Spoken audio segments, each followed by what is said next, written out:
जय शिवराय मित्रांनो, बंधूंनो आणि भगिनींनो, लाडक्या बहिणींनो, बघा आता लाडकी बहीण योजनेची ई-KYC करण्याची मुदत संपलेली आहे. ज्या लाडक्या बहिणींनी ई-KYC केलेली आहे त्यांना आता पैसे मिळणार आहेत. इथून पुढे प्रत्येक महिन्याला 1500 रुपये. मात्र ज्या लाडक्या बहिणीनं ई-KYC केलेली नाही त्या लाडक्या बहिणीच्या त्या 1500 रुपये लाडकी बहीण कायमची बंद. 1 रुपयाही इथून पुढे मिळणार नाही.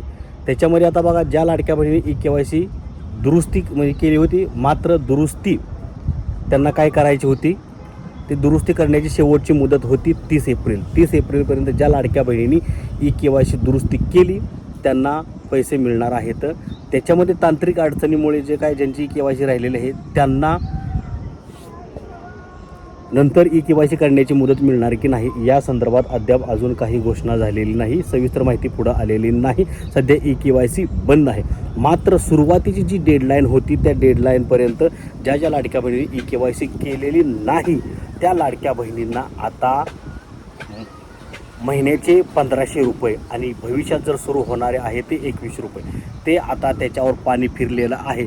त्यांचा आळस म्हणा किंवा त्यांचा टेक्निकली प्रॉब्लेम असेल किंवा त्यांचं नशीबच म्हणून चाला, जे काय असेल ते. मात्र अशा लाडक्या बहिणींची आता 1500 रुपये कायमचे बंद झालेले आहेत.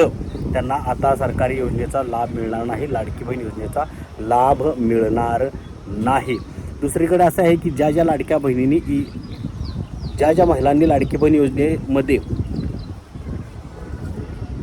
पात्र नसताना अपात्र असूनही योजनेचा लाभ घेतलेला आहे त्या लाडक्या बहिणींचे पैसे वसूल केले जात आहेत. ज्या सरकारी कर्मचारी आहेत त्यांच्याकडून वसूल केले जात आहेत. मात्र ज्या काही इतर सामान्य लाडक्या बहिणी आहेत त्यांच्याकडून पैसे वसूल केले जाणार नाहीत. ही अतिशय महत्त्वाची अपडेट आहे.